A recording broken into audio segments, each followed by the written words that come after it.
오늘은 신선한 기름 부음입니다. 신선한 기름 부음. 시편 92편 다 펴셨으면 10절입니다. 같이 읽겠습니다. 그러나 주께서 내 뿔을 유니콘의 뿔같이 높이시리니 내가 신선한 기름으로 기름 부음을 받으리이다. 신선한 기름으로 기름 부음을 받으리이다. 신선한 기름이 fresh oil입니다. fresh oil. 하나님께서 우리에게 이 시간 신선한 기름으로 기름 부어 주실 구합니다. 기도합시다. 주 하나님 아버지 감사합니다. 하나님께서 신선한 기름으로 기름 부어 주시옵소서. 이미 저에게 성령의 기름을 부어 주신 주님께서 또 이 시간 성령을 충만케 하실 간구합니다. 성령의 기쁨과 권능이 차고 넘치게 해주시고 아버지 하나님 저희 하나님 왕국의 말과 혀 있지 않습니다. 아버지 하나님 권능과 성령의 권능과 실증하고 능력을 실증함으로 나타날 수 있도록 주실 간구합니다. 아버지 하나님께서 은혜 베풀어 주시고 저희가 참 하나님의 종인 것과 하나님의 자녀인 것과 하나님 우리 주 예수 그리스도의 군사 좋은 군사의 힘을 제가 증언하고 증거할 수 있도록 도와주십시오. 은혜로운 주 하나님께서 말씀의 은혜를 더하시길 간구합니다. 말씀의 권능을 허락해 주십시오. 하나님께서 은혜 베푸시를 원하고 주의 숨기도 합니다. 아멘. 앉으시기 바랍니다. 오늘은 신선한 기름 부음이라는 제목으로 주의 말씀을 전하겠습니다. 신선한 기름입니다.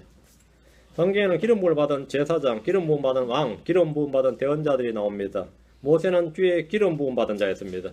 모세는 기름을 취해서 아론의 머리에 부었습니다. 아론의 아들들 역시 기름 부음을 받고 제사장들이 되었습니다. 사울 왕은 사무엘이 기름을 부었는데 기름 부음 받은 자, 하나님께서 사무엘이 백성들 앞에서 사울 왕을 이끌 때 사울 왕 그러지 않고 너희 앞에 기름 부음 받은 자가 있도다 이렇게 기름 부음 받은 자, 기름 부음 받은 자를 불렀습니다. 그래서 기름 부음을 받았고 그는 왕이 되었습니다. 다윗 역시 사무엘로부터 기름 부음을 받아서 이스라엘 왕이 되었습니다. 그 뒤를 이은 솔로몬도 기름 부음을 받았습니다. 주의 기름 부음을 받았다는 것은 주께 어떤 직무를 받았다는 겁니다. 주께 임명받은 자 이런 그 기름 부음 받은 anointed one 그렇죠. anointed one 하면 기름 부음 받은 자 이 말은 뭐냐? 주께 임명을 받은 자 이런 뜻입니다. 성경 읽다가 놀란 것 중에 하나가 아담이 기름 부음을 받은 사람이었다는 겁니다. 제가 참 놀랐어요. 그거 몰랐는데 한참 읽다 보니까 아담이 기름 부음 받은 자였다. 초신자 시절에 성경 통독하면서 발견한 게 굉장히 많습니다. 더 놀라운 것은 제가 아담이 기름 부음 받았다는 것보다 더 놀라운 것은 사탄이 기름 부음 받았다는 겁니다. 사탄은 기름 부음을 받은 덮는 그룹입니다. 사탄은 천사장이 아닙니다. 천사장은 미가엘이고 사탄은 그룹이 천사 엔젤하고 그룹은 전혀 다릅니다. 캐룹이다. 사탄은 기름 부음을 받은 덮는 그룹이었다. 커버링 캐룹이었다. 에스겔서 28장 14절에 너는 기름 부음 받은 덮는 그룹이라 내가 너를 그렇게 세우매 내가 하나님의 거룩한 산 위에 있었고 불타는 돌들 한가운데 오르내리며 다녔도다. 기름 부음을 받은 덮는 그룹이었도다. 아담이나 사탄이 기름 부음을 받았다는 것은 그가 하나님께 무슨 직무를 임명받았다 이거죠. 직무를 받았다. 아담은 현 세상을 지배하고 다스리는 왕으로 세움 받았습니다. 그래서 기름 부음을 받은 겁니다. 사탄은 이전 세상을 다스리고 지배하는 왕으로 기름 부음 받았습니다. 예수는 온 세상을 다스리는 왕으로서 왕들의 왕이요 주들의 주이십니다. 누가복음 4장 18절, 사도행전 10장 38절 두 구절 봅니다. 누가복음 4장 18절, 사도행전 10장 38절 주의 영께서 내게 임하셨으니 이는 그분께서 내게 기름을 부으사 가난한 자들에게 복음을 선포하게 하시기 때문이라. 이게 직무죠. 기름을 부었어요. 기름을 부으사 가난한 자들에게 복음을 선포하시기 때문이라. 대언자죠. 그분께서 나를 보내신 것은 마음이 상한 자들을 고치며 포로된 자들의 구출을 구원자죠. 눈먼 자들에게 다시 보게 함을 선포하고 상처 입은 자들을 자유롭게 하며 여기 언더라인 상처 입은 자들을 자유롭게 하며 예수님께서 회당에 들어가 읽은 말씀이 이겁니다. 하나님은 예수님에게 기름을 부으셨는데 그리스도 우리가 예수 그리스도 또는 그리스도 예수 이러죠. 그리스도란 단어가 기름 부음 받은 자란 뜻입니다. 그리스도란 문자적인 의미가 뜻이 뭐냐면 헬라어로 그리스도로만 기름 부음 받은 자란 뜻입니다. 예수 그리스도라고 할 때 예수는 그분의 이름입니다. 그리스도란 이름이 아니죠. 타이틀입니다. 그리스도는 그분이 하나님의 기름 부음 받은 자란 뜻입니다. 우리가 예수 그리스도 하면 예수님 그분은 하나님께 기름 부음 받은 자 이런 뜻이에요. 하나님께 기름 부음 받은 자 예수님 이 말이 예수 그리스도입니다. 예수 그리스도입니다. 하나님은 예수님께 성령님과 권능으로 기름을 부으셨습니다. 사도행전 10장 38절 하나님께서 나사렛 예수님께 성령님과 권능으로 기름을 부으심에 그분께서 두루 다니시며 선을 행하시고 마귀에게 억눌린 모든 산을 고치셨으며 이는 하나님께서 그분과 함께 하시기 때문이라. 기름을 부으셨다요. 기름을 부으심에 하나님께서 예수님께서 일을 하셨고 하나님께서 그분과 함께 계셨다. 함께 하셨기 때문이더라. 하나님의 기름 부음을 받은 예수님은 육체의 질병을 고치셨을 뿐 아니라 마음이 상한 자들을 고치셨습니다. 마음이 상한 자들을 고치셨습니다. 사람들이 이런저런 일로 마음이 상한 것은 죄가 아닙니다. 여러분이 마음이 상하는 것은 죄가 아니에요. 그건 잘못이 아닙니다. 그건 죄가 아닙니다. 전혀 죄가 아니에요. 마음이 나뉘어지는 것이 죄입니다. 브로큰 하트는 죄가 아니고 너희 마음이 나뉘어졌도다 그러면 divided heart 이건 죄입니다. 이건 죄예요. 두 마음을 품는 것 더블 하트, 더블 마인드 이게 죄입니다. 야고보 1장 8절에 두 마음을 품은 사람은 자기의 모든 길에서 안정이 없느니라. 야고보 4장 8절에도 두 마음을 품은 자들아 너희 마음을 순결하게 하라. 두 마음을 품는 게 뭐라고? 죄다 이거예요. 그거는 마음이 나누어지고 갈라진 것이 죄지 브로큰 하트는 죄가 아닙니다. 여러분 상처 입은 마음이 깨끗하게 치유받은 적이 있습니까? 아니면 한번 난 상처가 몇 년이 지나도록 낫지도 않고 불치병이야, 그렇죠? 상처가 낫질 않는다. 이거 뭐죠? 에이즈 걸린 거예요? 근데 크리스천들 중에서 상처가 안 낫는다. 상처가 안 낫는다. 몇 년이 지나도록 낫지도 않고 계속해서 도지기만 하면 뭔가 문제가 있는 겁니다. 어떤 크리스천들은 늘 입에서 나오는 이야기가 어디서 누구에게 상처받았다, 상처입었다는 말밖에 없습니다. 어느 교회에서 상처받고 누구에 상처받고 뭐에 상처받고 여러분 많이 들을 겁니다. 특히 이민교의 특징 중에 하나가 말이죠. 뭐 자신이 가해자 한 명도 없고 왜 피해자만 그렇게 많은지 맨날 당했다 소리예요. 당했다 소리. 집에서는 가족들에게 상처를 받고 교회 와서는 성도들이나 목사에게 상처를 받았다고 합니다. 친구들과 만나면 거기서도 상처를 받습니다. 아무도 자신이 누구에게 상처를 준 이야기를 하지 않습니다. 상처를 받은 것만 기억나지 상처를 준 건 뭐 알지도 못하고 기억도 못하죠. 당연히. 근데 문제는 받은 상처가 낫질 않는다 이거예요. 가면 자신이 난 상처가 얼마나 크고 많은지 그것만 계속해서 자랑스러운 간증처럼 떠들어댑니다. 그럼 도대체 그들이 입은 상처는 왜 치유가 안 되는 겁니까? 왜 치유가 안 되는 거예요? 아직도 뭔가를 말하고 있다는 것은 상처를 말하고 있다는 건 뭐냐 하면 아프다는 말입니다. 이 결혼한 부부들도 보면 말이죠. 가끔마다 이 상담을 해보면 이 남편이 자매한테 자기 부인한테 질리는 경우가 뭐냐면 10년도 더 된 이야기를 또 해요. 그래요. 결혼할 때 했던 이야기를 지금 늙은 60도 안 됐다. 아직도 또 한대. 섭섭하다. 그럼 이 말은 뭐냐면 아직도 안 났다. 치료 안 됐다는 말입니다. 아프다는 말이에요. 예? 뭐 가끔 저한테도 그 했던 얘기 또 하고 뭐 기분 틀어졌다고 하면 또 그 이야기 하죠. 또 그 이야기 한단 말이죠. 낫지 않았다는 겁니다. 왜 안 낫는 거예요 대체? 그거 뭐야? 그 병은 대체 뭔데 안 낫는 거예요? 응? 왜 안 낫는 거죠? 주님은 기름을 부으시고 싸매어주시고 상한 자들을 고치시는 분입니다. 주님은 고치시는 분인데 주님이 못 고치시는 상처도 있냐 이거예요. 주님이 못 고치는 상처가 세상에 어디 있다고 왜 안 낫느냐는 거예요. 그러면 안 낫다 말은 회개해야 되는 거예요. 그 자꾸 아프다고 떠들 게 아니에요 지금. 몸에 난 흉터는 약을 바르면 금방 낫습니다. 특히 젊을 땐 금방 나요. 큰 상처는 어떻게 하죠? 찢어서 꿰매버립니다. 왜 꿰매죠? 빨리 나으라고, 빨리 아물라고 꿰매는 거예요. 다른 이유 없어요. 빨리 아물라고 꿰매는 겁니다. 그런데 어떤 분들은 자신의 상처가 마치 불치병인 것처럼 말이지. 몇 달이 지나고 몇 년이 지나도록 낫지를 않습니다. 낫질 않아요. 오히려 상처가 점점 더 깊어지고 골마 터지고 그러다가 죽음에 이릅니다. 점점 더 상처가 깊어져요. 전엔 조그만 상처였는데 지금 더 커지고 더 헐을고 더 헤어지고 말이죠. 우리는 마음에 상처가 있어야 되는 것이 아니라 흉터가 있어야 됩니다. 상처가 있어야 되는 것이 아니라 흉터가 있어야 돼요. 흉터는 아프지 않습니다. 그 흉터가 뭐냐 그러면 옛날에 이런 일이 있었다고. 흉터를 보여줘야 할 때 상처를 보여주는 것은 뭔가 문제가 있습니다. 흉터를 보여줘야 되는데 상처를 보여준단 말이죠. 성령의 기름은 마음의 병이나 상처를 치유하는 약입니다. 기름은 원래 약으로 쓰여요.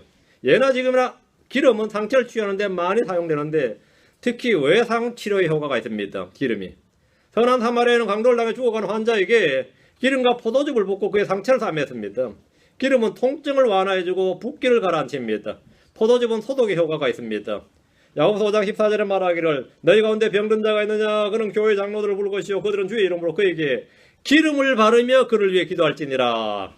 그에게 기름을 바르며 할 때 기름을 바르며 그 당시에 기름이 뭐였는지 알겠죠? 상처에 뭐라고요? 약이었다고. 그 기름 바르면 대부분 다 그 당시에 올리브유죠 주로.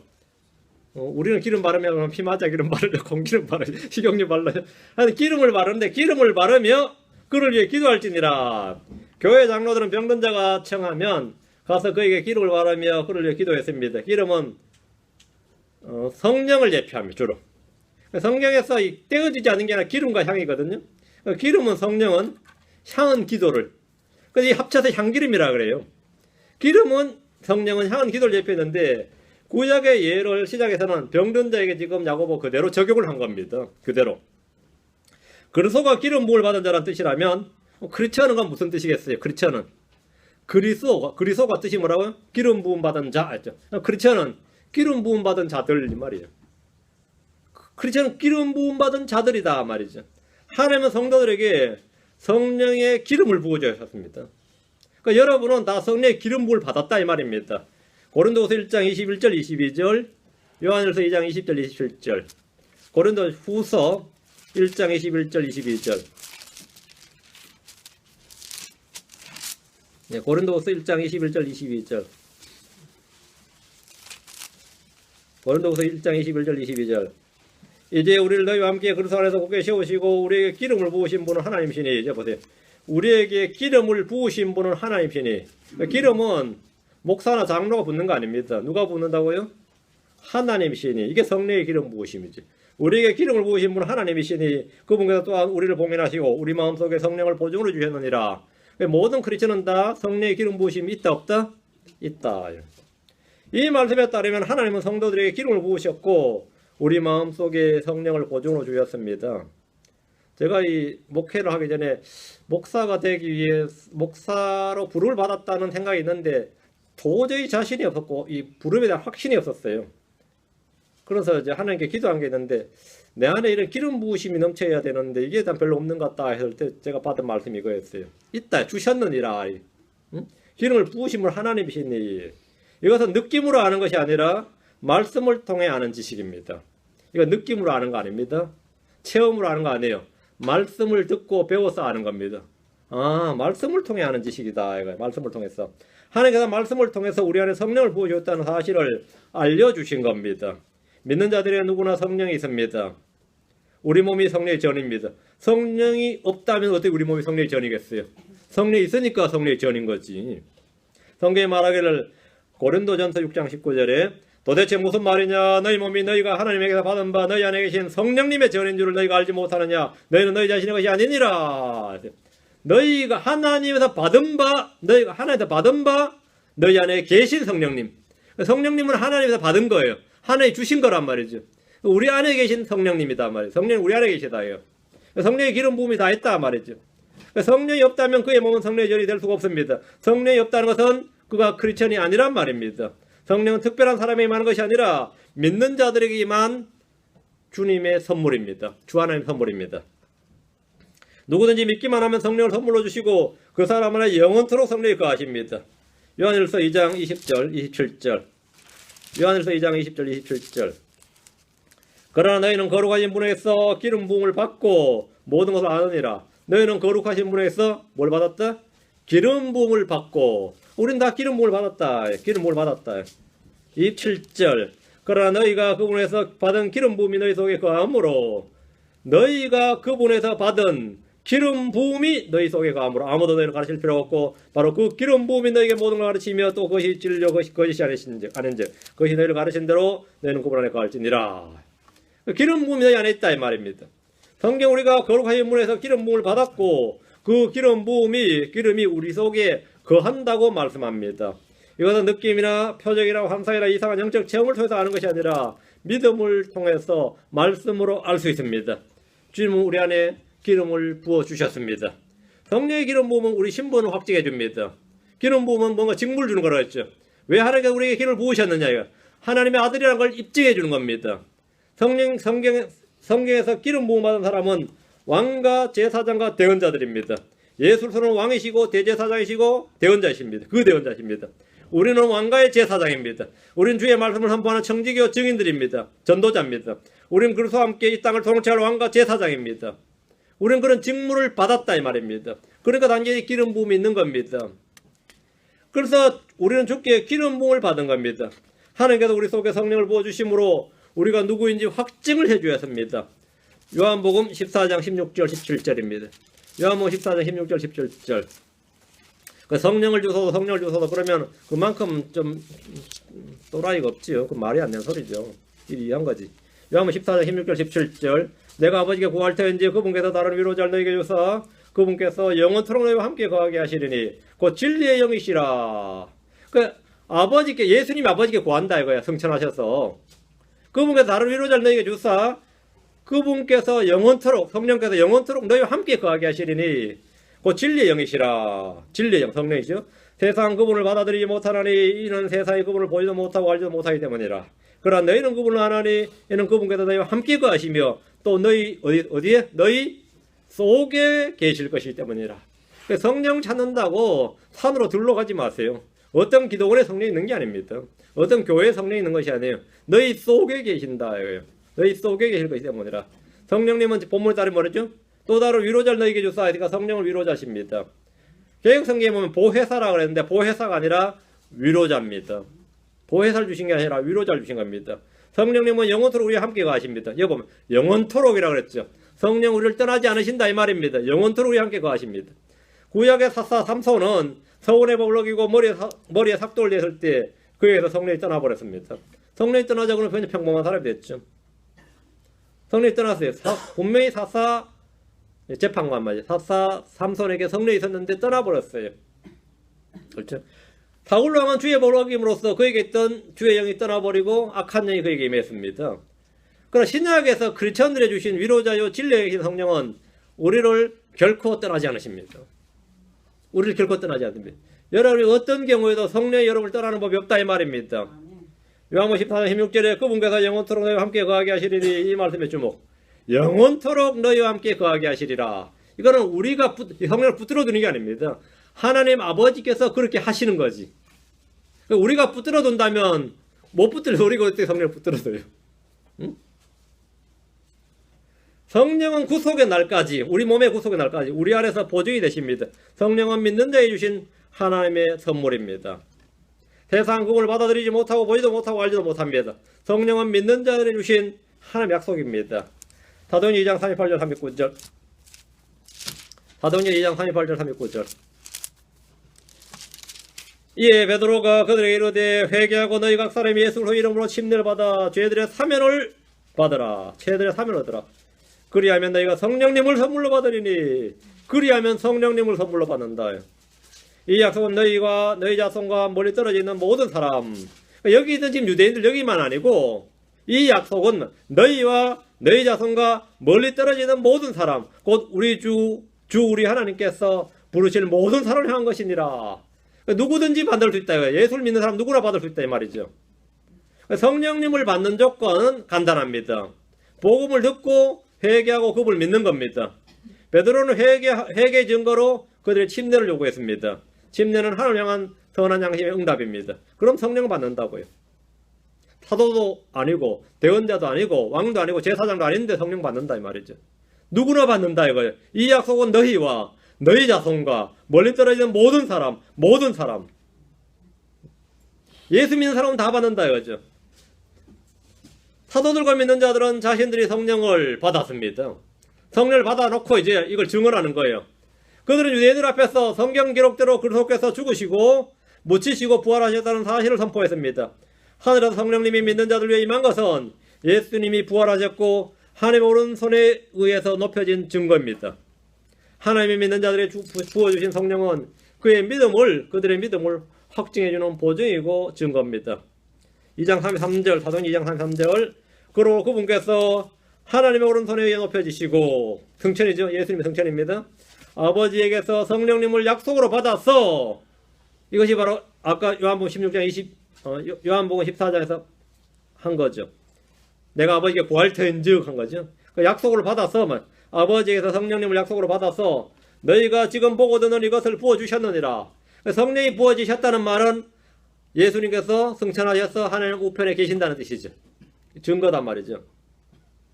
하나님 성령을 부어주신 근거는 우리의 행위에 있는 것이 아니라 예수님의 부활과 성천에 있습니다. 소나무 뿌리 하나 뽑아야 뭐 성령이 임하는 게 아닙니다. 뭐 밤새 기도해야 성령이 임하는 게 아니에요. 성령이 임하는 근거는 뭐냐? 우리의 어떠한과 상관없고 예수 그리스도께서 부활하셔서 성천하셔서 하나님께 구워서 그 약속을 우리에게 부어주신 거란 말이에요. 나는 믿기만 하면 성령이 오신다 이 말입니다. 십자가에 못 박혀 죽으신 예수님 부활하시고 하늘에 올라가셔서 미리 약속하신 대로 아버지에게서 성령님을 약속으로 받아서 부어주셨습니다. 부어주시니까 받은 거죠. 우리가 받은 거예요. 그럼 믿어서 받은 겁니다. 그럼 내가 받기 위해서 뭐 하면 됩니까? 회개하라. 이 복을 믿고 회개하라요. 그랬으면 받는 겁니다. 그럼 주님이 부어주신다 이거예요. 이 간단한 방법 모르고 말이죠.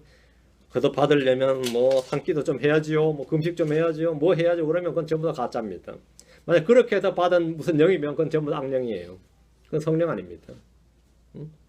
무식하면 항상 그렇게 당하는 겁니다. 성경에 무지하면 속는 것밖에 없어요. 속는 것밖에 없어요. 천재를 들여봐. 그럼 뭘 하겠어요? 그럼 드린 사람 나와요. 뭐 별 거 없어요. 성령님이 믿는 자들 안에 임할 때 하시는 일이 있는데 성령님이 이제 임했다. 그럼 하신 일이 뭐냐? 우리를 그리스도의 죽음만으로 침례를 주는 겁니다. 이게 성령님의 첫 번째 사역입니다. 이것을 성경에서는 성령님의 침례라 그러면 성령 침례라 그래요. 성령 침례란 것은 여러분이 초자연된 이적이나 권능을 향할 표적을 향할 권능을 받는 게 아닙니다. 성령 침례는 죽는 겁니다. 장사지되는 거예요. 난 성령으로 침례받았어. 그래 죽었다는 말이지 나 성령으로 침례받아서 하는데 나 이제 방언할 수 있어. 그건 미친 소리입니다. 성령 침례하고 방언은 아무 상관없습니다. 성령 침례는 표적을 행할 수 있는 능력이 아니라 나의 옛사람과 나의 육신과 자아가 그래서 죽으신과 함께 죽는 겁니다. 로마 6장 3절 4절입니다. 그게 침례입니다. 침례란 뭐냐면 장사지낸 법. 장사지내는 겁니다. 로마 6장 3절 4절. 오늘 현대 기독교가 얼마나 맛이 갔는지를 우리 성경을 통해서 확실히 알 수 있습니다. 내가 이전까지 잘못 배웠다면 어떻게 되느냐 이거야. 회개하고 바로 배우면 되는 겁니다. 로마 6장 3절 4절. 예수 그리스도 안으로 침례를 받은 우리가 다 그분의 죽음만으로 침례를 받은 줄 너희가 알지 못하느냐. 그분의 죽음만으로 죽음만으로 침례를 받았다. 죽음만으로. 그러므로 우리가 죽음만으로 침례를 받아 그분과 함께 묻혔나니 이게 침례입니다. 침례. 이것은 그리스도께서 아버지의 영광을 힘입어 죽은 자들로부터 일으켜진 것 같이 우리도 생명의 새로움 속에 걷게 하려 함이니라. 그러니까 침례를 받아야 죽어야 뭐가 되는 거죠? 부활이 있는 거죠. 왜 침례를 주느냐? 왜 성령께서 우리를 그리스도 안으로 침례를 주냐면 그리스도 안으로 침례를 받아야 그리스도의 부활과 함께 우리가 생명의 새로움 가운데 걸을 수 있기 때문입니다. 그리스도 안으로 침례를 받으면 우리의 옛사람이 죽고 우리는 그리스도로 옷을 입게 됩니다. 갈라디아 3장 21절에 너희 중에서 그리스도 안으로 침례를 받은 자는 다 그리스도로 옷 입었느니라. 그리스도로 옷 입은 그리스도 안으로 침례를 받아야 그리스도 안으로 옷을 입어요. 그리스도 안으로 침례를 받았다는 말은 나의 옛사람이 죽어서 장사지는 바 묻힌 거죠. 그리고 부활할 때는 새 사람이 되는 거야. 그 새 사람은 하나님 형상을 따라 창조받은 우리 주 예수 그리스도란 말이죠. 그래서 그 새 사람으로 옷 입는단 말이에요. 성도들은 예수 그리스도로 옷 입은 자들이란 뜻입니다. 이전에는 첫사람 아담의 형상이었지만 이제는 하나님 형상이신 예수 그리스도와 같은 형상, 같은 열매 종류가 된 겁니다. 우리는 그리스도로 옷 입었다는 것은 하나님께 정확한 형상이신 그리스도와 같은 형상, 같은 모습이 되게 하셨다는 겁니다. 우리의 몸 부활할 때 주님과 같은 형상이 되겠지만 우리의 속사람은 믿는 그 순간부터 그분과 같은 형상, 왜? 다시 태어났으니까. 우리의 몸은 같은 형상으로 같이 일치하도록 변화를 받고 자라고 있습니다. 그게 그리스도로 옷 입었느니라 이거예요. 성령님의 첫 번째 사역이 바로 우리 안에서 이 일을 하는 겁니다. 성령님이 믿는 자들 안에 임할 때 우리는 성령님으로 충만함을 받습니다. 충만을 받는다. 성령 침례는 평생에 단 한 번입니다. 단회적이에요. 평생에 단 한 번이에요. 그러나 성령 충만은 반복입니다. 성령 충만은 반복이에요. 성경은 주님께서 말씀하세요. 술 취하지 말라. 거기에는 과도함이 있나니 오직 성령으로 충만하라. 우리 충만하라 이랬죠. Be filled with the Spirit이거든요. 성령으로 체험을 받으라 이 말이에요. 성령으로 체험을 받으라. 여러분이 잔을 딱 내면서 채워봐 그러죠. 가득 채워봐. 물을 채우든 커피를 채우든 말이야. 가득 채워봐. 술잔 내면서 뭐 채워봐. 그러죠. 그럼 다는 뭐가 되는 거죠? 체육을 받는 거죠. 누가 채우면 체육을 받는다. 그러니까 우리 몸은, 우리 속은 우리는 하나님이 채우시는 거예요. 하나님이. 우리가 스스로 채울 수 있는 게 아닙니다. 하나님 채워서 우리는 체육을 받는 거고. 그 성령님으로 체육을 받으라 그랬어요. 충만하란 말은 체험을 받으라는 말입니다. 사람의 몸에 술이 들어오면 술이 가득 찬 것처럼 술 냄새가 납니다. 술이면 몇 잔만 들어도 온몸이 술로 가득 찬 느낌이에요. 그 속엔 피도 있고 물도 있는데 그거는 안 드러나잖아요. 근데 술이 가득 차서 막 냄새가 나요. 술기운이 머리에서부터 발끝까지 가득 차면 눈빛도 달라지고 눈이 뻘개지죠. 걸으면 비틀거리고 행동도 이상하고 정신은 혼미하고 입에서는 술주정이 시작됩니다. 막 어떤 사람 눈물도 흘리고 알고 보면 나도 불쌍한 놈이라 그러고 말이죠. 막 그때부터 이상한 소리 막 해대요. 술 먹는 사람들 보면 참 황당하죠. 마찬가지로 성령으로 체험을 받으면 그 사람은 그때부터 그리스도의 향기를 내뿜기 시작합니다. 근데 이 그리스도의 향기라는 게 어떤 사람은 생명의 향기지만 어떤 사람은 사망의 향기입니다. 그 그리스도의 향기를 막 내뿜기 시작해요. 그 입에서는 그리스도와 복음이 쏟아져 나오기 시작합니다. 평소는 조용하던 사람이 말도 잘 못하고 아주 샤이한 사람인데 담대하게 외치기도 하고 논쟁을 벌이기도 하고 믿지 않는 사람들에서 크게 꾸짖기도 하고 말이야. 예수 안 믿으면 안 된다. 네 인생 그래 살아서는 안 되고 이게 뭐 먹었나 그렇죠. 저 뭘 잘못 먹었나 싶을 만큼 말이죠. 내가 그래 살면 안 된다 그러고 뭐 이러니까 제가 군대에서 복을 전했더니만 그 친구가 너무 기뻤는데 말이야. 소대장한테 느닷없이 소대장 그래 살면 안 된다 그러니까 그게 완전 미치더라고요. 그러니까 전부 다 쟤 뭐 잘못 먹었냐 그래요. 뭐 잘못 먹었냐. 성령 충만하면 그래요. 성령으로 충만하면 딴 사람이 됩니다. 성경 말하기를 3월상 10장 6절에 또 주의 영께서 내게 임하시리니 너는 그들과 함께 대언하고 또 다른 사람으로 변하리라. 다른 사람으로 변하라. 주의 영이 내게 임하시리니 너도 그들과 함께 대언하고 주의 영이 임하면 대언을 해. 대언한다는 말은 주의 말씀을 한다는 말입니다. 그러니까 주의 영이 임하면 주의 말씀을 하는 겁니다. 자기 말하는 거 아닙니다. 다른 사람으로 변하리라. 성령님이 있을 때 사울의 모습이 그랬습니다. 성령님이 있을 때 제자들의 모습이 그랬습니다. 그들은 학문 없는 무식한 사람들이었지만 담대하고 어떤 율법 박사들보다 더 논리정연하게 성경을 가지고 복음을 증언했습니다. 무엇보다도 사람들에 대한 두려움이 없었습니다. 이게 놀라운 거예요. 옛날엔 피하고 숨고 도망쳤는데 이제는 뭐 바리새인이든 사두개이든 장로든 서기관들이 두려움이 없었어요. 베드로는 예수님을 죽인 사람들 앞에서 그들이 죽인 예수님을 증언했고 그들이 예수님을 죽인 살인자라는 사실을 공포했습니다. 미쳤나 그러지 않겠어요? 응? 감히 어디서 이따위 소리 하냐 이거예요. 우리 앞에서 너희가 그를 죽인 살인자가 되었다 했어요. 얼마나 담대한 건지 미친 거예요. 담대한 거예요. 성령을 받은 사람, 성령이 충만한 사람들의 특징입니다. 두려움이 없어졌다 이거예요. 이것은 누가 봐도 참으로 미친 짓이 아닐 수 없습니다. 이는 그가 성령으로 충만했기 때문입니다. 바울은 성령으로 충만했을 때 예전에 자신이 박해하던 예수님이 그리스도심을 선포했고 유대인들을 설득했습니다. 내가 차마 부끄러워서 말을 못하겠다 그러지 않았어요.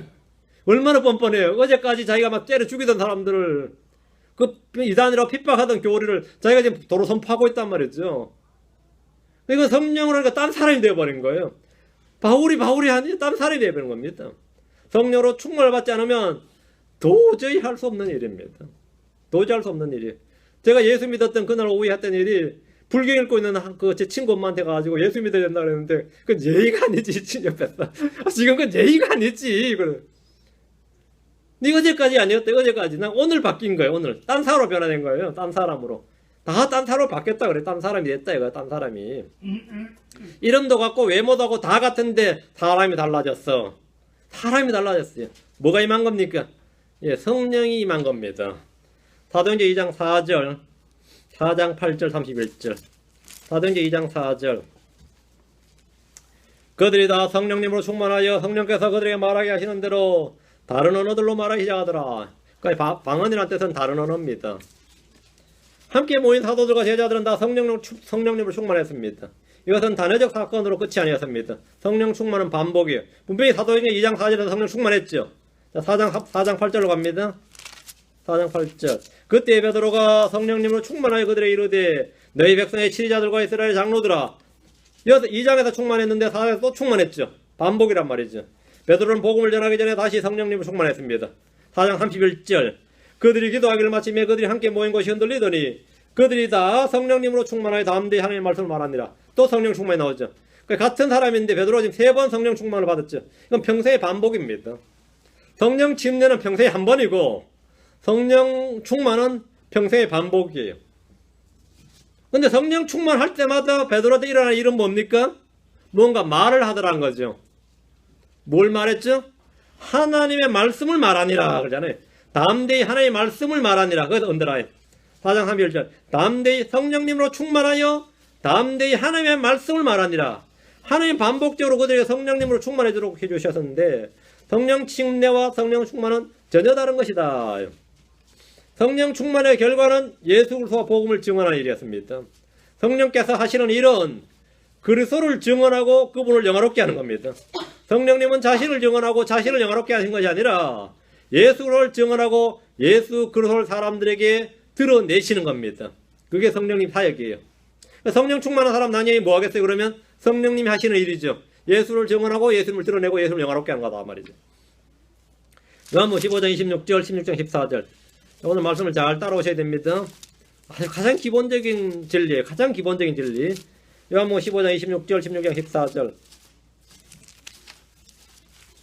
요한복음 15장 26절. 그러나 내가 아버지로부터 너에게 보낼 위로자 곧 아버지로부터 나오는 진리의 영께서 오실 때에 성령께서 오실 때에 말이에요. 그분께서 여기다 언더라인 그분께서 나에 대해 증언하실 것이요. 여기다 마크하세요. 성령께서는 뭐 하신다고요? 누구에 대해서 이야기한다고요? 나에 대해 증언하실 것이요. 성령님께서는 예수님을 증언하십니다. 예수님을 증언합니다. 성령님이 오셔서 하시는 사역은 그분께서 나에 대해 증언하실 것이요. 말씀대로 예수 그리스도를 증언하는 겁니다. 성령 충만을 받았던 사도들은 그 순간에 예수 그리스도를 증언하고 선포했습니다. 당연한 일이죠. 성령의 사역이단 말이에요. 그게 16장 14절 16장 14절 16장 14절 요한복음 16장 14절입니다. 그분께서 나를 영화롭게 하시리니 성령님께서 하시니 뭐라고요? 나를 영화롭게 하시리니 이는 그분께서 내게서 받아 그것을 너에게 보이실 것이기 때문이라. 성령님은 예수님을 영화롭게 하시고 예수님을 뭐라고? 너희에게 보인단 말이죠. 예수님을 보인다고. 그게 성령님의 사역입니다. 성령님께서는 예수를 영화롭게 하시고 성령님께서는 자신을 영화롭게 하거나 자신을 경배하게 하거나 자신의 영광을 취하지 않으십니다. 성령께서는 예수님에게 받은 것을 우리에게 보이십니다. 그럼 성령 충만했던 사람들은 어떻게 했습니까? 성령 충만했던 베드로는 예수를 선포했습니다. 성령 충만했던 스데반은 예수 그리스도를 증언하고 선포했습니다. 성령을 증언하지 않았어요. 예수님을 증언하고 선포했지. 성령 충만했던 바울은 예수 그리스도를 선포했습니다. 바울은 성령을 선포한 게 아니에요. 예수님을 선포했지. 그들은 성령을 증언하거나 성령을 선포한 것이 아니라 예수 그리스도를 영화롭게 하며 그리스도를 증언하고 성경을 펴서 예수 그리스도를 사람들에게 보여줬습니다. 성령 충만한 증거는 그 입에서 계속 예수가 나오는 그게 나오는 겁니다. 그런데 뭐 굿모닝 홀리 스피릿이니 이따위 소리 하는 놈들은 다 악령 들린 겁니다. 성령님 안녕하십니까? 렛츠고 성령 뭐 이런 거 있죠. 그건 전부 다 마귀 들린 사람들이에요. 그건 성령 아닙니다. 성령은 절대 그런 일을 안 합니다. 그 뭐 굿모닝 홀리 스피릿 그런 책 있죠. 보셨죠? 성령님 안녕하십니까? 뭐 성령님이 렛츠고 뭐 조용기지. 이거는 정상적인 영이 아닙니다. 이건 성령이 아니에요. 성령은 절대로 그런 일을 안 합니다. 성경에 따르면 성령님이시오 오소서 성령님이시오 성령님이시오 이런 찬양 부르죠. 그런 성령 집회한다 그러죠. 성시하 교회 뭐 나 듣다도 성시하가 뭔지 내가 몰라가지고 그게 한국말 맞아요? 성령화라 그러면 나 그나마 성시화 교회. 그래서 내가 서적을 찾아도 이걸 알 수가 없고 성경을 찾아도 없고 이건 신학도 아니고 국어도 아니고 이놈은 성시화가 뭔지를 몰라서 내가 그쪽 방매도 유능한 사람에게 자 도대체 성시화가 뭐냐 했지만 성은 성령이고 시는 도시 이치래. 도시를 성령화 이런 미친 이 뭔 소리냐. 그 가다 보니까 여기 뭐 여기 이부분 성시화 교회가 있더라고. 성시화. 한마디로 말하면 마귀 들린 자들이 한 짓입니다. 그건 절대로 성례의 역사가 아닙니다. 성령 충만한 사람들은 그렇게 말할 수가 없어요. 지금 성경에 따르면 그렇게 말할 수가 없다고. 그럼 그런 교회 다니는 사람들이 뭐 하는 사람들이에요? 그런 교회에서 그 말씀 전하는 사람들이 뭐 하는 이놈, 대체 뭐 하는 놈들인 거예요, 대체? 응? 마귀의 사역자들입니다. 그리스도의 사역자가 아니에요. 근데 이 여러분 아시면 사입이라는 데서 말이죠. 가장 비슷한 겁니다. 여러분이 진짜 다이아몬드와 가짜 다이아몬드 구분 갑니까? 다이아몬드와 금은 구분이 가요. 근데 다이아몬드가 진짜 다이아몬드, 가짜 다이아몬드는 구분이 안 갑니다. 어떤 분이 자기 부인한테 다이아 반지를 해준다 그랬는데 돈이 안 돼서 가짜를 하나 해줬어요. 근데 평생을 이 사람은 남편이 해준 거라고 진짜로 알고 자기 딸에게 유품으로 남겼어. 그 딸이 아버지한테 이게 내가 엄마한테 봐서 유품이라니까 가짜다. 그런 거야. 평생을 모르고 그냥 산 겁니다. 근데 언제 가면 들통이 나냐? 평소에 안 납니다. 가짜와 진짜는 평소에 드러날 일이 뭐가 있어요? 시험을 해야 드러납니다. 근데 가정이 어려서 남편이 준 이 보물을 차마 버릴 수는 없고 참 이거를 참 처분할 수 없지만 그래도 우리 가족이 살아야 되니까 이 폐물이라도 팔아서 가정을 살리겠다 싶어서 보석사에 갔더니 다 가짜야. 언제 드러난다고요? 위기의 때에 드러납니다. 내가 성령 충만한지 안 한지는 언제 드러나냐면 그 사람 인생에 위기가 닥치고 고난이 닥쳐야 그것이 이제 드러나요. 평소에 드러날 일이 뭐 있어요? 그 사람도 성령 충만해 보입니다. 그런 교회 다니는 사람도 예수 잘 믿는 걸로 보여요. 내 입에서 난 예수밖에 없습니다. 이런 사람들 많이 만나는데 그건 언제 드러나냐면 고난의 때에 드러나요. 그래서 저는 이 미국에 좀 고난이 좀 닥쳐야 돼요. 고난이 좀 닥치고 어려움이 닥치고 시련이 닥쳐봐야지 진짜 크리스천가 그런 말을 레알 크리스천가 아는 놈이 드러난다고. 진짜 가짜는 평생 안 드러나요. 언제 드러나냐 이거예요. 응? 교회에서나 어느 집회에서나 성령을 외치는 자들은 성령으로 충만하지 않다는 사실을 그들이 스스로 보여주는 증거입니다. 우리 이번에 성령화 복음 전도 집회가 있어. 성령화 무슨 집회가 있어. 성령화 그런 건 없어요. 응? 그런 건 없어요. 성령의 기름 부음은 우리의 혼과 영의 상처, 병약함을 치유받는 겁니다. 성례 사역, 또 뭐래 사역, 성례 사역 지금 계속 하고 있습니다. 잠언 18장 14절에 사람의 영이 그의 병약함을 지탱하려니와 상처 입은 영은 누가 감당하리요? 여러분, 상처 입은 영 나오죠. 사람은 영이 상처를 받습니다. 병약한 사람도 있고 영은 더러워질 수도 있고 상처 입을 수도 있습니다. 악한 영도 될 수 있어요. 약한 영도 있습니다. 약한 영은 영이 약한 영의 소유자는 이 시험을 받을 때 이기지 못하면 악한 영이 됩니다. 악한 자가 돼요. 상처 입은 영, 상처 입은 마음, 상처 입은 자들의 혼은 무엇으로 치유를 합니까? 뭘 치료할 것 같아요?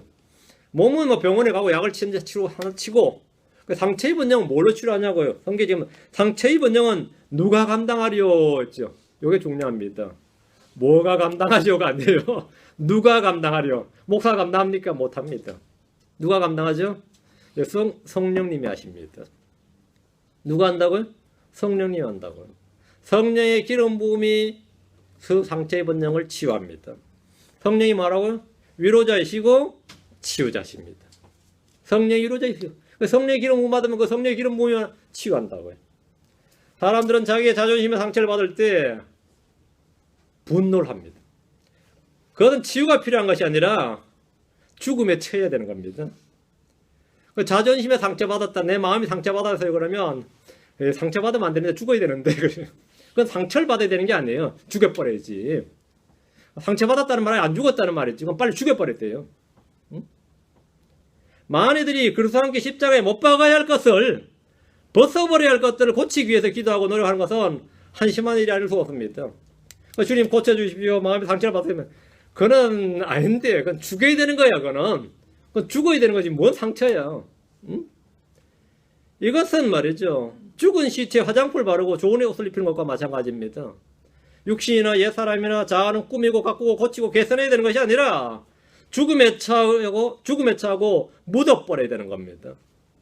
자기 자랑이나 자기 영광을 취하지 못해서 마음이 상하고 누군가에게 업신여김을 당한 것 같아서 마음이 상했다면 성령의 기름 부으심을 받아서 치유를 받아야 되는 것이 아니고 아직 자신을 그리스도 십자가에 못 박아 넘기지 못한 그 죽음에 넘기지 못한 죄를 회개해야 됩니다. 근데 수많은 사람들이 상처받았다고 하는 것이 왜 상처를 받느냐면 안 죽어서 그렇습니다. 죽은 놈은 상처 안 받습니다. 아니 덜 죽은 거예요. 그러니까 사람들은 반쯤 죽여놓는다 그랬죠. 주님 완전히 죽여놓습니다. 완전히 안 죽은 거예요. 자존심이 상했다는 것은 상했다는 거예요. 그것은 아직 죽지 않았다는 말입니다. 이거는 아무도 치유책이 없어요. 그 성령님께서 어쩔 수 없어요. 성령님께서 치유하지 않습니다. 내 자존심을 다시 회복하고 말리라. 그래요. 내가 다시 한번 회복하고 말리라. 그런데 그리스도의 십자가는 누군가에게 상처를 줍니다. 갈라디아 5장 11절에 형제들아 나하고 내가 아직도 할 일을 선포한다면 어찌하여 아직도 핍박을 받겠느냐. 그리하였더라면 십자가에 실족하게 하는 것이 그쳤으리라. 여러분 십자가에 실족하게 하는 것, 이래 우리말로 실족하게 하는 것하고 번역할 때 이게 막 스텀블링이 아니고요. 스텀블링 실족하게 하는 건데 offense입니다. The offense of the cross인데 십자가의 공격이에요. defense 하면 수비고 offense는 공격이거든요. 그러니까 십자가는 누군가를 만나고 offense 한다고요. 인jury, 상처를 입힌다고. 그러니까 그래서 십자가 당연히 상처 입히죠. 손과 발과 옆구리 다 상처를 입힌다고. 십자가는 상처를 입힙니다. 상처를. 그래서 십자가는 상처를 입히는데 바울이 내가 할례를 선포했다면, 율법을 선포했다면 말이죠. 십자가의 상처는 없다. 십자가는 아무것도 누구에게도 공격을 안 한다고요. 십자가는 유대인들에게 걸려 넘어지게 하는 것이었고 수치였고 상처를 주는 것이었습니다. 크리스천들은 십자가를 잘하는 것 같지만 막상 그 십자가가 자신의 자아를 죽이는 사형도구로 쓰이는 것은 결코 원치 않습니다. 우리는 다윗의 죄를 폭로하고 아브라함의 불신을 폭로하고 뭐 이삭의 어리석음을 폭로하고 야곱의 이기심을 폭로하고 뭐 성경에 나온 인물들이 아마 죄를 낱낱이 폭로할 수 있죠. 그래서 은혜를 받지만 내 죄를 누가 폭로했다가 난리 납니다. 어? 이 목사가 아브라함의 죄를 폭로하는 것은 아멘인데 여기 앉아있는 사람 누구의 죄를 폭로했다가 난리 나는 거예요. 난리 나요. 절대로 그건 말하지 마시오지. 응? 왜? 상처를 준다 이 말입니다. 상처를 준다. 그러니까 그리스도의 십자가가 예수 지위는 건 오케이지만 나에게 다가오는 건 그건 아니다 이거죠. 난 그건 싫다 이거죠. 그리스도의 십자가를 목걸이로 만들어서 걸고 반지에 새기고 교회를 꾸미는 디자인에 적용하지만 멋진 십자가 디자인도 문양이 예뻐요. 잘만 디자인하면 도안이 쓸만합니다. 근데 그 십자가가 나를 죽이는 형틀이 되고 내가 어깨에 메어야 할 때가 오면 주님께 울부짖기를 나를 이렇게 하실 수 있나요? 그래요. 응? 주여 나를 이렇게 가혹하게 대할 수 있느냐고 부르짖습니다. 성경은 자기 십자가를 지고 주를 따르지 않는 자는 죽게 합당하지 않다고 합니다. 예수님께서 제자들에게 이르기를 어떤 사람이 나를 따라오려거든 자기를 부인하고 자기 십자가를 지고 나를 따를지니라 하셨습니다. 십자가를 지면 무게도 무게거니와 이 십자가에 못 박힌 일은 보통의 상처, 보통의 고통이 아닙니다. 자기를 부인하는 것은 부인한 것이 상처는 아닙니다. 자기 십자가를 지는 일도 상처가 아닙니다. 그것은 사실 성장의 길이고 열매를 맺는 길이고 주를 따르는 제자의 길입니다. 십자가에 못 박힌 상처는 죽음과 부활이 유일한 치유 방법입니다. 십자가로 인한 상처는 뭐냐예요? 부활이 치유 방법이에요. 다른 거 없어요. 죽으면 될 일은 죽음 외에 다른 것으로 치유되지 않습니다. 죽음의 고통은 죽음으로 끝이 납니다. 그는 부활의 권능을 알게 됩니다. 그것은 완전한 치유입니다. 십자가는 뭐로? 부활로 치유된다. 다음 우리를 상처 입히는 게 뭐냐예요? 하나님의 말씀은 누군가에게 상처를 줍니다. 왜? 말씀은 성령의 검입니다. 열이 목수를 하는 사람들한테 하는 말이 있어요. 한국 사람 특히 한국 사람 성격이 급해가지고 그냥 다 안전장치를 공구를 다 하고 나서 이 전기를 켜고 말이죠. 톱을 켜도 켜야 되는데 급해가지고 그냥 막 하다 보면 목수하는 사람 지금 손가락 한두 개 안 잘린 사람 없습니다. 그래서 제가 아는 목수도 손가락이 잘렸는데 이걸 훈장이라 그래요. 목수하는 사람들 손가락 잘린 사람 없다 그래요. 그러면 안 되죠. 왜? 칼을 다루니까. 얘는 부엌 칼을 다뤄도 상처 안 난 사람 없다. 인류 요리사 치고 자기가 쓰는 칼에 얼마나 베이고 찔리고 상해보지 않고 인류 요리사 된 사람 없습니다. 응? 그렇죠? 그리고 이 불에 말이죠. 안 데여본 사람, 후라이팬에 안 데여본 그런 사람 있을 수가 없어요. 그렇지 않 그런 사람이 뭐 유명한 요리사가 됐다, 인류 요리사 그런 건 있을 수가 없어요. 히브리서 4장 12, 에베소 6장 17절. 찌르기도 하고 찔리기도 하는 겁니다. 하나님의 말씀도 마찬가지입니다. 말씀을 다루는 자는 다 동일합니다. 어떤 사람이 훈련 의사가 됐는데 누가 폭로를 했어요. 저놈이 얼마나 많은 사람을 죽인지 아냐면 그렇게 안 죽이고 그 사람이 그렇게 유명 의사가 될 수 있었겠느냐 그래요. 그렇게 많은 사람을 잡지 않고서 어떻게 그렇게 유명 의사가 될 수 있었겠느냐. 당연한 소리다 이거. 수많은 사람을 죽여봐야지. 임상 실험의 결과가 뭐죠? 그거예요. 그거는 침을 잘 놓은 사람도 있어요. 내가 얼마나 엉뚱한 사람 많이 찔렀겠어요. 그래요. 얼마나 많이 찔렀겠어요. 그렇죠. 수많은 사람 찔려봐야지. 찔려갔는데 나라고 찔렀더니만 애가 마비가 되더라는 거예요. 몸이. 그래서 얼른 뺐다는 거예요. 한 명은 그냥 안 차려고 찔렀더니만 뭐가 혈류가 잘못했는지 그냥 침대에서 퍽 쓰러져가지고 그냥 자기가 완전히 막 달달 떨었다는 거죠. 그렇게 해서 어느 보니까 용한 침대가 돼 있더라. 그렇게 안 그럴 수가 없습니다. 히브리 4장 12절입니다. 히브리 4장 12절, 에베소 6장 17절.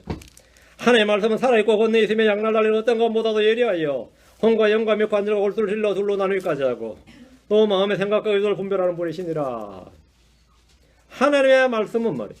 하나님의 말씀은 살아있고 권능이 있으며 양날 날리는 어떤 것보다도 예리하여, 어떤 것보다 예리하여.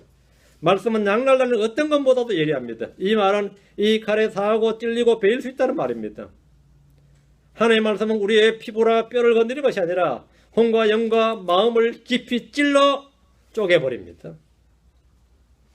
에베소 6장 17절 앞으로 갑니다. 에베소 6장 17절 구원의 투구와 성령의 검 곧 하나님의 말씀을 취하라. 성령의 검 곧 하나님의 말씀. 성령의 검 곧 하나님의 말씀. 성령의 검이 하나님의 말씀입니다. 성경은 하나님의 말씀 곧 성령의 검이라고 합니다. 검은 베고 찌르는 살상용 무기입니다. 우리는 마귀를 대적하기 위해서 이 검이 필요합니다. 우리는 죄인들을 구원하기 위해서도 이 검이 필요합니다. 그런데 문제는 이 검에 형제들 역시 찔리고 베인다는 겁니다. 자신도 찔리고 베입니다. 형제들 막내고 자신도 찔리고 베여요. 하나님의 말씀은 바위를 부수는 망치입니다. 하나님의 말씀은 태우는 불이 되기도 합니다. 예레미야 3장 29절에 주가 말하노라 내 말이 불 같지 아니하냐 바위를 산산조각 부수는 쇠망치 같지 아니하냐. 말씀이 이러하다 보니까 칼이고 망치고 불과 같다 보니까 여기다 베이고 사하고 부서지는 것은 당연한 일입니다. 당연한 일이에요. 전에 어떤 목사님은 성경은 믿지 않는 남자를 길거리 개라 그러고 믿지 않는 여자를 돼지라 한다 이렇게 설교를 했습니다. 상당히 날카로운 설교예요. 성경 믿지 않는 남자를 개라 그러고 믿지 않는 여자를 돼지라 그러거든요.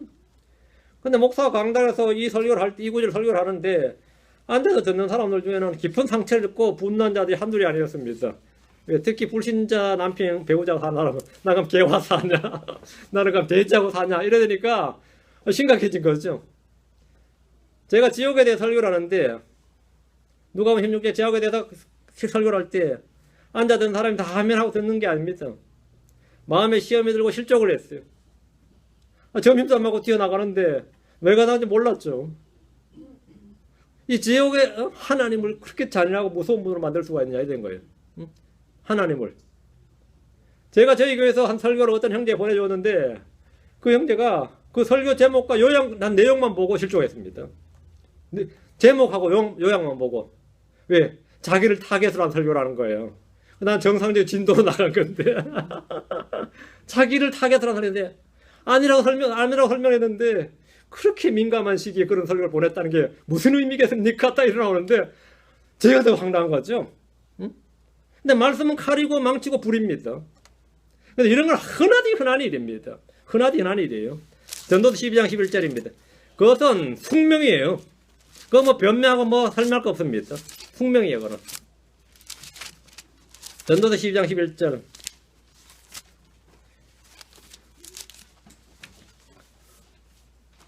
전도서 12장 11절. 지혜로운 자들의 말씀들은 가시채들 같고, 이게 중요합니다. 지혜로운 자들의 말은 꿀 같고, 뭐, 이러면 얼마나 좋아요.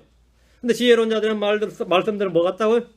가시채들 같고, 가시채는 찌르는 겁니다. 상처내요. 집회에서 성들이 굳게 박은 못 들었나니, 이것들은 한 목작에서 주신 것이니라. 한 목작은 예수님이지. 한 목작에서 주신 것이라. 하나님의 말씀들은 가시채들 같습니다. 말씀이 가시채들 같다니 참으로 고약하지 않습니까? 그러나 사실입니다.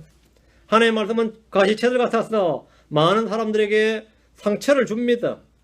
하나님의 말씀은 집회에서 성들이 굳게 박은 못들 같습니다. 마음의 말씀이 못처럼 박히면 빠지지 않습니다. 문제는 박히면 좋은데 박힐 때 아프다는 겁니다. 쾅쾅 못으로 내려치면 아프죠? 안 아파요? 아프지. 이 마음에 말씀이 박혔다. 나는 말씀이 확 박혔다는데 박힐 때는 어땠어요? 아팠어요. 박힐 때는 아팠어요. 안 아프고 박혔다 그러면 어떻게 된 거죠? 그 문제 있는 거지. 그냥 손으로 쑥 밀었는데 박혔어요? 응? 그 못 가갔다는 말은 말씀이 고통과 함께 내 마음에 온다는 겁니다. 고통과 함께 온다예요. 이런 진리는 오늘날 교회에서 거의 전해지지 않습니다. 사람들이 말씀이 은혜를 받았다는 말은 그 의미를 들어보면 그저 기분이 좋고 즐겁고 좋은 것들, 오늘 말씀이 은혜 받아서 이 말은 오늘 말씀 목사님 재밌었어요. 유머가 있었어요. 오늘 기뻐서 즐거웠어요. 야, 그 사람 말 잘하네.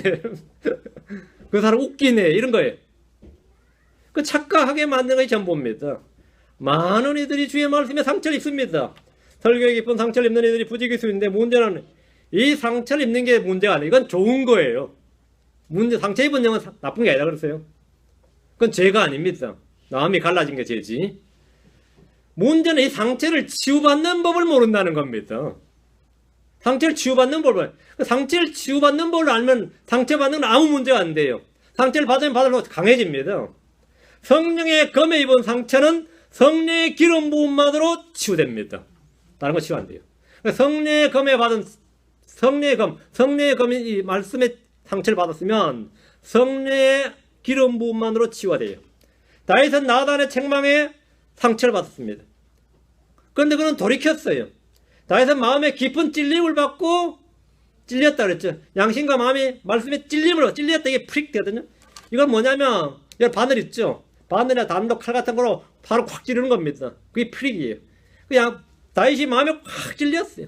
그리고 뭐 했어요? 나단 귀찮게 때린 게 아니고 회개했습니다. 회개했어요. 그 결과는 뭐죠? 치유받은 거죠. 그는 고백하기를 시편 51편 17절에 하나님께서 구하시는 희생물은 상한 영이라. 상한 영이라. 그 다윗 자신이 뭐 했다고요? 영이 상했다고. 상해서 분노한 게 아닙니다. 오 하나님이여 상하고 통회하는 마음을 주께서 멸시하지 아니하시리다. 그 말씀에 상하는 것, 십자가의 십자가 뒤에 offense of the cross, 십자가에 상하는 것은 하나님이 구하시는 겁니다. 그게 정상이에요. 그건 좋은 겁니다. 그건 나쁜 거 아니에요. 안 상하는 게 문제지. 그건 완악한 놈들이지. 그 상하는 게 정상이에요. 말씀으로 상한 영, 상하고 통회하는 마음은 주께서 받으시고 기뻐하시는 겁니다. 시편 34편 18절에 주께서는 상한 마음을 가진 자들에게 가까이 계시며 통회하는 영을 가진 자들을 구원하시는도다.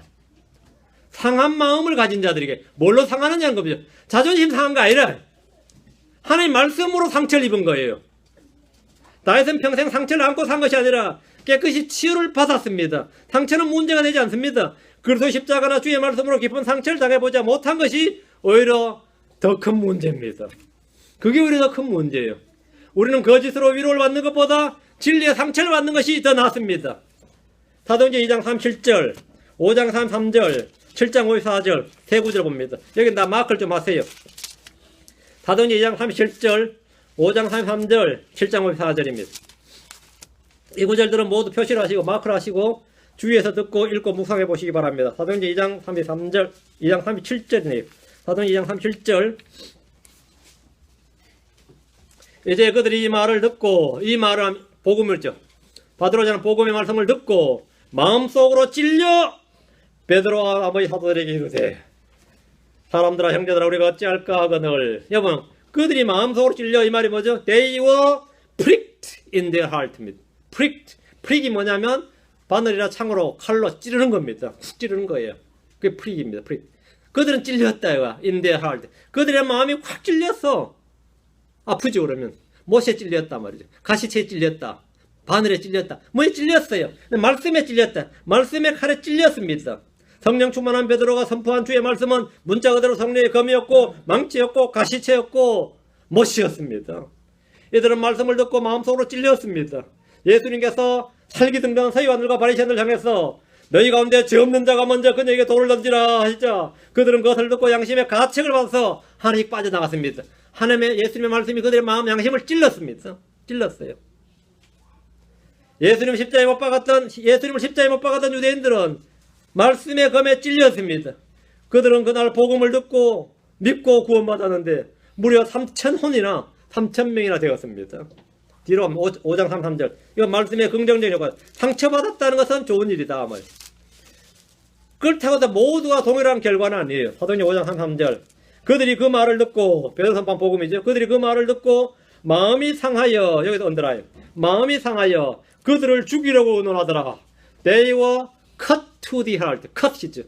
They were cut. 하나님의 말씀이 뭐라고요? cut했다. 마음이 상했다고 우리 번역했는데, 마음이 상한 게 아니고 뭐죠? 마음이 베이어. 마음이 칼로 잘리어서, 마음이 칼질되어서 말이죠. 그들을 죽이려고 논하더라. 말씀의 검으로 내 마음을 찌르고 베는 사람은 그들이 뭐죠? 거기에 항복해서 해결하든지, 반대로 네가 내 마음을 컷했냐? 나는 진짜 칼로 네 목을 컷하리라. 그래서 뭐 했다고? 뒤에 뭐 했다고? 그들을 죽이려고 논하더라. 너는 우리 마음을 상하게 했어? 나는 네 몸을 상하게 하리라 말이에요. 죽이리라 이 말이죠. 그들은 주의 말씀에 마음이 컷됐습니다. 베였습니다. 성령의 검이 그들의 마음을 컷에 잘라서 마음을 베어버렸습니다. 그런데 그 결과가 뭡니까?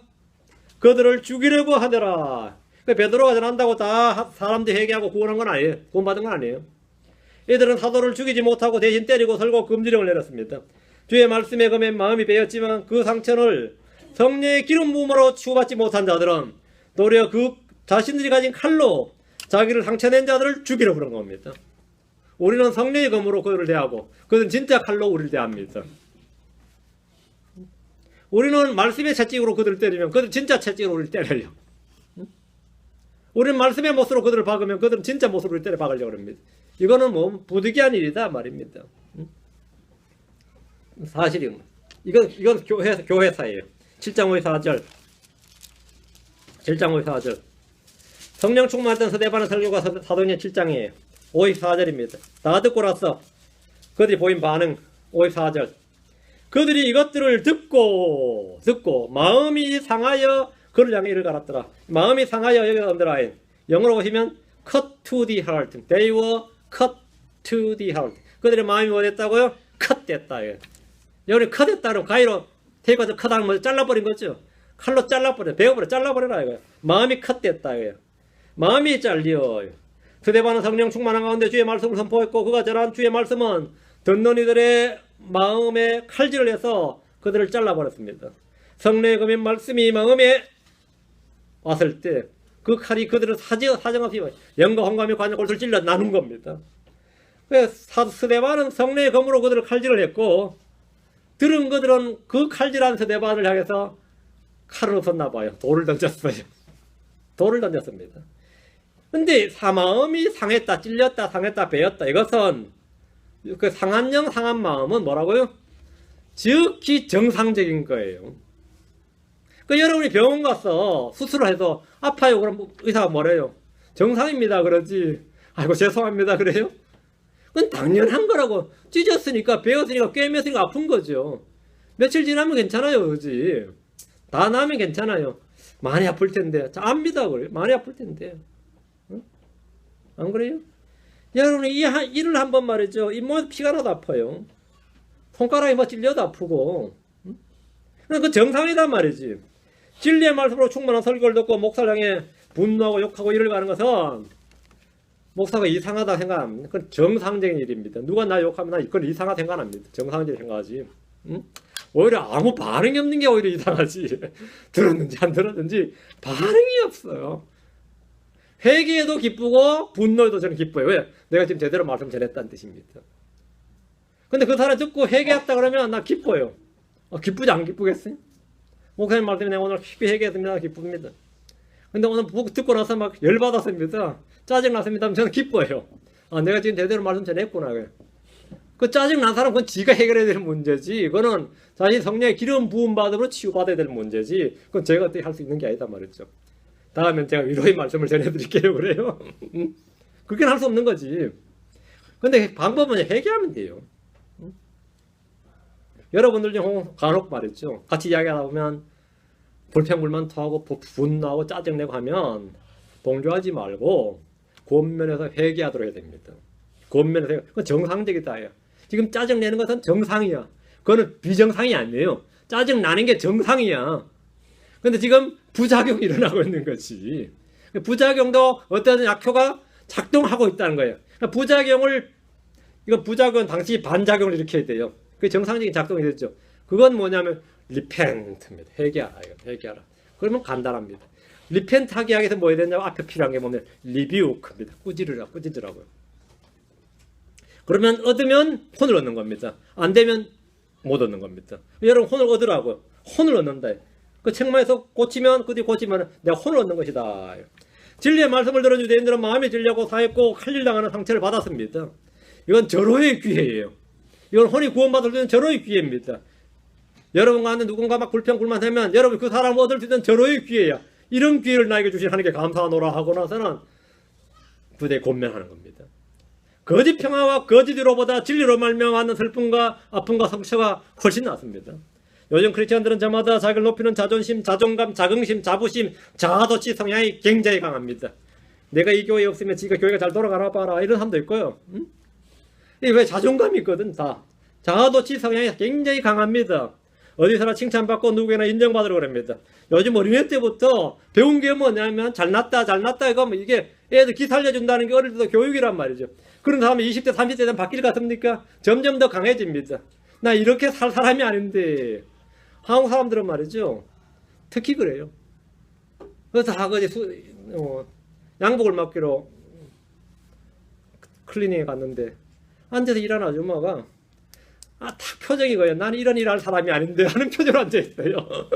나는 이런 일을 할 사람이 아닌데 지금 이런 일을 비록 하고 있지만 이런 일을 할 사람이 절대 아닌데 설거지를 하는 이 사람이 하는 말이 내가 물 묻히고 살 사람이 아닌데 이러면 어떻게 돼요? 아, 그거 맞아. 그거 할 사람이. 왜 하는 게 뭐가 아니야. 응? 나 이러고 할 사람이 아닌데 그러면 어떻게 되죠? 근데 크리스천들이 하나님 앞에서 하는 말이 내가 이런 대접받으면서 교회 다닐 사람이 아닌데 이런 게 있어요. 근데 다 그래. 왜? 안 그럴 수가 있나? 사람마다 자존심이란 게 있는데, 응? 그거 상하면 말이죠. 제가 그때 설교했죠. 동네마다 꽃꽂은 여자들이 하나씩 있다고. 응? 꽃꽂은 여자들이 말이죠. 욕을 해도 가만히 있고 뭐 해도 가만히 있고 다 했는데 머리에 꽂은 꽃 건드리면 난리 납니다. 그 꽃이 최후의 자존심이에요. 미친년 소리도 가만히 있고 돌 던져도 가만히 있고 웃어도 가만히 있고 저도 가만히 있는데 꽃을 건드린 순간 그냥 뭐 완전히 난리 나버려요. 왜? 그건 참을 수가 없는 겁니다. 사람마다 꽃이 있어요. 그런 사람은 영린을 건드렸다. 그래, 영린을. 목사가 설교해서 그 사람이 영린을 건드렸다. 끝난 거예요. 그 사람 끝났다고 봐야 돼. 그 설명이나 설교나 설득이 안 됩니다. 끝난 거야, 그건 어쩔 수 없어요. 응? 끝났어. 영린을 건드린 거야. 어디서 그걸 건드리냐고, 어디서. 왜 그걸 건드리냐. 눈치 없이 아직 목사 멀었어요. 저 그 말 말도 목사 멀었어요. 어디서 그걸 건드리냐고. 그런데 주님은 말이죠. 주님은 진리를 선포할 사람을 찾으시는 겁니다. 사람에게 칭찬이나 인정을 구하는 사람, 사람에게 존귀와 영광을 구하는 사람이 아니라 주님께 칭찬과 존귀와 영광을 구하는 사람. 사람들은 어디서나 칭찬받고 누구에나 인정받으려 하지만 하나님이 원하는 사람은 하나님께 칭찬받고 인정받는 사람이. 사람들은 자기 길을 가려줄 선생을 찾고 항상 배우나 결코 진리에 이르지 못하는 그리들일수록 합니다. 어느 교회 설교가 좋다 이거야. 그분은 절대로 그런 설교 안 한다. 항상 우리를 위로해 줄 설교를 안 나요. 자기 길을 가려줄 선생을 찾습니다. 그런 사람들은 다른 열정은 있는데 항상 배우나 결코 진리에 이르지 못합니다. 주님은 진리를 선포할 사람을 찾으십니다. 말씀에 찔리고 상처로 상한 사람들, 말씀으로 말미암아 깊은 슬픔을 느낀 사람들은 예외 없이 구원에 이르는 회개를 얻습니다. 예외 없이. 고린도서 7장 10절에 하나님 뜻대로 하는 근심은 회개를 이루어 다시 돌이킬 수 없는 구원에 이르게 하거니와 세상의 근심은 사망을 이루느니라. 진리의 말씀에 의해 상처를 받은 사람은 누구나 성령의 기름 부음을 받습니다. 진리에 의해 슬픔을 당한 사람들은 누구나 참된 기쁨을 얻습니다. 거짓 평안이나 거짓 위로를 받는 것보다 하나님의 말씀인 이 성령의 검에 찔리고 베이는 것, 말씀으로 찔리고 상하는 것, 베이는 것, 이 아픔과 슬픔과 고통을 받는 것이 훨씬 더 아름다운 열매입니다. 훨씬 더 낫습니다. 우리 자신이 진리로 상처를 받는다면 회개함으로 새롭게 됩니다. 우리는 누군가에게 진리로 상처를 주는 일이 있습니다. 말씀으로 인해 누군가에게 깊은 상처를 주었다면 후회하거나 자책하지 마십시오. 진리의 상처를 받은 혼들은 우리를 대적하여 이를 갈거나 죽이려 할 수도 있습니다. 나 원수지가 될 수도 있고 다시 한 번 더 말할 수 있어요. 그러나 그들이 거짓 위로나 거짓 조언이나 거짓 평안을 누린 것보다는 말씀의 칼에 찔리고 상하고 아픈 상처가 훨씬 낫습니다. 뭐 나하고 절교한 사람 한둘 아닙니다. 반대로 나도 절교한 사람 한둘 아니에요.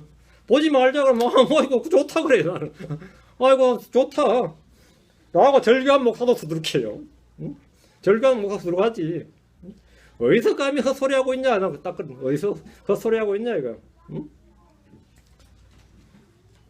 진리로 인해 상처를 받는 게 훨씬 나아요. 그것으로 인해 구원받을 수 있기 때문입니다. 거짓으로 위로를 받는 사람보다 진리로 상처를 입는 사람이 훨씬 낫다. 거짓으로 위로를 주는 사람보다 진리로 상처를 주는 사람이 훨씬 낫습니다. 하나님의 말씀은 성령의 검입니다. 하나님의 말씀은 어떤 양날 성검보다도 더 예리합니다. 성령의 검인 하나님의 말씀에 상처를 입는 사람들은 다양한 반응을 보입니다. 하나님의 뜻대로 하는 슬픔은 구원을 이루며 진리의 상처를 입은 자들은 주님께서 기름 부어주시고 싸매주십니다. 이게 성령의 기름 부으심입니다. 거짓으로 위로받고 평안을 누리는 것보다 진리로 상처를 입고 슬픔을 느끼는 것이 훨씬 더 낫다는 것은 여러분 스스로 알 수 있습니다. 시편 92편 10절입니다. 오늘 본문 말씀 시편 92편 10절. 그러나 주께서 내 뿔을 유니콘의 뿔같이 높이시리니 내가 신선한 기름으로 기름 부음을 받으리이다. 이 다윗은 전에 기름 부음을 받았어요. 근데 지금 기름 부음을 받으리이다 그랬죠. 다윗은 이미 전에 사무엘에 기름 부음을 받았지만 다시 기름 부음을 받을 것이라고 말하고 있습니다. 마찬가지로 우리는 예수를 믿을 때 하나님부터 난 영, 성령의 기름 부음을 받았지만 신선한 기름 부음이 필요합니다. 우리는 우리가 신선한 기름으로 기름 부음을 받는 방법을 주님 우리가 신선한 기름 부음을 받는 방법을 말씀해 주셨습니다. 그럼 나는 어떻게 기름 부음을 받을 수 있느냐? 주님 오늘 내가 프레시 오일로 나에게 기름을 부어 주시옵소서. 간단합니다. 첫째는 구하는 겁니다. 기름 부음을 주시옵소서 구하는 거예요. 제가 이제 어떤 사람이 보고 그래 목사 상처 받았다 그러면 제가 하는 일이 굉장히 간단합니다. 주님 그 사람 안에서 기름 부어 주시옵소서. 고기도만 딱 합니다. 그 한 주 동안 고기도 해요. 그러면 이제 그 다음에 회복된 사람이 있고 더 나빠진 사람이 있어요. 근데 그때는 제가 어떻게 할 수가 없어요. 근데 어쨌든 계속 하는 기도는 그거예요. 기름 부어 주시옵소서. 구하는 겁니다. 누가복음 11장 13절. 그러니 너희가 악할지라도 너희 자녀들에게 좋은 선물들을 줄 줄 알거든 하물며 하늘에 계신 너희 아버지께서 자기의 구하는 자들에게 성령을 얼마나 더 많이 주시겠느냐. 구하는 자들에게 성령을 얼마나 더 많이 주시겠느냐. 구하는 자에게 주시는 것 성령입니다. 여러분 성령을 받았어요. 그런데 또 구한다. 이건 뭐냐? 신선한 기름 부음으로 기름 부음을 받으리이다 합니다. 이건 우리 일상에서 성령 충만을 말한 거지. 성령께서 우리를 채워주시라고. 성령 충만을 받으라고. 응? 성령 충만을 구하십시오. 우리 속에다가 성령으로 가득 채우실 분은 하나님이십니다. 우리를 채울 수 없습니다. 하나님이 채우시면 채우라. 응? 둘째 방법, 아주 쉬운 방법입니다. 첫째는 뭐라고? 구하는 거죠. 어렵지 않죠? 구하는 게 어렵습니까? 구하라. 둘째, 주의 책망을 두고 돌이키는 겁니다. 사무엘장의 3절입니다. 사무엘장의 3절. 내가 신선한 기름으로 기름 부음 받는 방법을 주님 말씀해 주신 겁니다. 너희는 내 책망을 듣고 돌이키라. 보라, 내가 내 영을 너희에게 부어주며 내 말들을 너희에게 알려주리라. 너희는 내 책망을 듣고 돌이키라. 보라. 이거 하면 말이야. 내가 내 영을 너희에게 부어주며 성령을 부어주신다. 이건 뭐냐? 성령의 기름 부음입니다. 신선한 기름으로 기름 부어주겠다는 겁니다. 내 말들을 너희에게 알려주리라. 말씀을 깨닫게 해준다 이거예요. 그러면 그 말씀이 칼이었던 채찍이었던 뭐였던 간에 전부 다 뭐든 권능이 됩니다. 그때도 권능이 돼요. 주의 말씀은 책망의 말씀입니다. 말씀을 통해서 자신을 성찰하고 돌이킬 때 성령으로 충만하게 됩니다. 주님이 신선한 기름으로 기름 부어주신다. 여러분 특별한 경험이나 느낌이나 표적을 구하지 말고 신선한 기름 부음을 구하고 말씀에 따라 자신을 돌이키면 됩니다. 우리는 고난의 순간에 시련의 일상의 삶에서 그 능력을 경험하게 됩니다. 주님의 평강과 기쁨으로 살아가는 모습을 여러분 스스로 발견하게 될 겁니다. 여러분의 삶이 변화되어 있을 겁니다. 누군가 그럴 겁니다. 전에하고 달라진 것 같다. 이렇게 전에하고 달라진 것 같다. 전에도 예수 믿었고 교회 다녔는데 전에하고 달라진 것 같다. 그게 뭔지 압니까? 성령의 기름 부음을 받았다 이겁니다. 신선한 기름 부음으로 내가 채워졌다 이거야. 당연히 달라집니다. 그때부터 열매가 맺히고 기동답이 되고 상처가 아니라 흉터만이 남는 겁니다. 상처는 아프지만 형태는 아프지가 않습니다. 이제부터는 여러분이 나에게 뭘 보여달라? 예, 흉터를 보여달라고요. 예, 상처를 보여주지 말고 흉터를 보여달라고요. 흉터를 보여달라고요. 기도합시다. 그러니까 얼마나 상처받았는지 하고 어떻게 치유받았는지를 여러분이 증언해야 됩니다.